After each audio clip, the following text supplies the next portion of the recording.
So today I want to talk about an absolute tragedy. In just a few months time, this game went from the game that was gonna save 2023 to a game that can't even average 1,000 players after an update. This game went from having people playing the game for over 10 hours a day to not even being willing to hop on the update. So you're probably asking, what made this game fall off so hard? What happened to Voxelblade? After Voxelblade had quite a bit of success, it suffered from the thing I like to call the solo dev effect. And the solo dev effect has not only hit Voxelblade, it's hit other games like Arcane Odyssey, for example, which went from getting over 100,000 players to barely being able to get 1,000. So what is the solo dev effect? It's when big projects are being worked on by one person, and this causes a lot of issues in the development of the game. But more importantly, in terms of keeping the game updated and feeling fresh, it's practically impossible to do with only one person. But how did this affect Voxelblade specifically? So Voxlblade released almost 4 months ago, and although a lot of people enjoyed the game, there was a common concern that there just wasn't enough content in the game. And I myself, as someone that played Voxelblade a lot, I would agree with this. The game was really good in my opinion, but the game simply didn't have enough stuff for the player base to do. It relied a lot on replayability and just making different builds, which definitely did work a little bit. There is a ton of builds to do in Voxelblade, and that's kind of what the backbone of this game was. But when there's arguably less than a day worth of content, it's hard to convince players to keep beating the same bunnies, fighting the same bosses and whatnot. So with all that being said, what's the solution to this problem?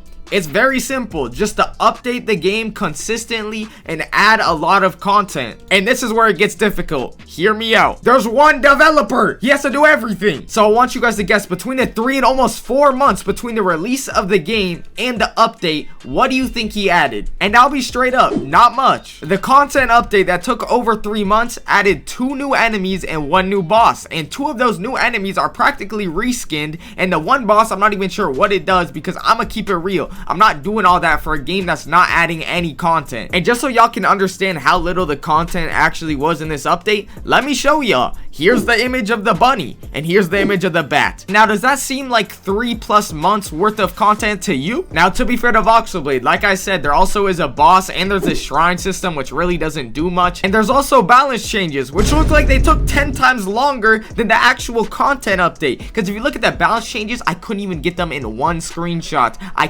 zoomed out my Discord to the max. I could not fit it in one screenshot. And listen, I think we can all appreciate balance changes, but when you only have one developer, I'd rather you sacrifice the balance changes than the actual content, because people aren't coming to play the game again for balance changes. Now, the developer of Voxelblade does seem to understand that this update took way too long, and he says from now on he's going to be updating the game every month. And although this might seem like good news, I really don't think it's going to do much, because even though he says he's going to try to stay consistent, you got to realize as a solo dev, you have no one to hold you accountable. He could literally take a month off the game and no one would know. Well, at least until the players realize they don't have an update. And don't get me wrong, I get these developers are people too. They have lives outside of this. And that's why I really don't understand this whole solo dev thing. The only way you can make a big project by yourself is if you literally no life develop the game. And I don't expect anyone to actually do that. So what's the solution? You need a team. I'ma keep it real. You need a team if you want a big and good project on Roblox. Okay, maybe not big, because there's some trash projects that get a lot of players, but y'all get what I mean. But I think it's highly unlikely Voxelblade has a long-term future on Roblox in the current way it's heading. Even if he is consistent and does follow through with his update schedule, I don't believe one mediocre update every once in a while is enough to make this game live. And it seems like history is repeating itself. For those that don't know, this is really Voxelblade 2. There was an original Voxelblade, and it kind of went like this. He got demotivated, stopped updating the project, and it died out. So as someone who actually played this game both times on the original as well, it's very sad to see. I wish some of these solo developers would actually give an explanation to why they don't work with any other developers. I don't know if it's for money or they just don't want to work with other people.